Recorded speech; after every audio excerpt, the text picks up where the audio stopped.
Hello everyone. Today, we'll explore Korean traditional life philosophy, particularly focusing on the meaning of New Year's sunrise viewing and harmony with nature. 1. The true meaning of sunrise viewing.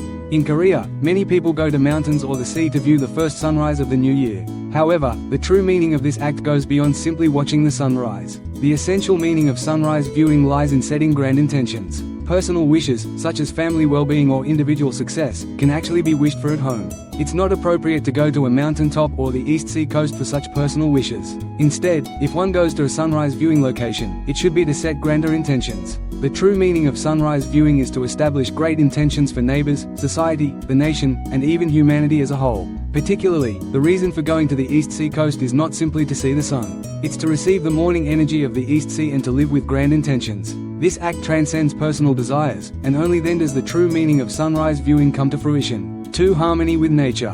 The meaning of mountains and sea. In Korean traditional philosophy, nature, especially mountains and the sea, holds significant meaning. Mountains symbolize strength and stability. They are also considered spaces for training and self-reflection. When going to mountains, one should have a humble mindset. Particularly, one should be very cautious about climbing to the peak. It's not advisable to recklessly climb to the top without deep spiritual training. On the other hand, the sea symbolizes wisdom and inclusiveness. It's also recognized as a space for healing and regeneration. When going to the sea, one should approach with a mind seeking wisdom and an inclusive attitude. 3. The relationship between training and humility. The depth of one's spiritual training is reflected in humility.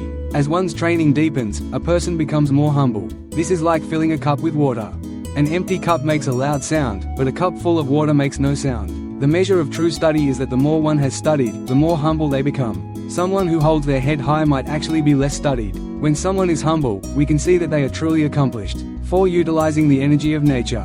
Korean traditional philosophy also suggests ways to utilize the energy of nature. When the body is sick, one goes to the mountains to receive healing energy. The energy of mountains is the energy of representing the logic of strength. On the other hand, when the heart is wounded, it's good to go to the sea. The energy of the sea is the energy of representing the energy of operation. This is why people seek the sea when they've been heartbroken or are depressed. 5. Precautions. Once you become aware of this traditional philosophy, you should act accordingly.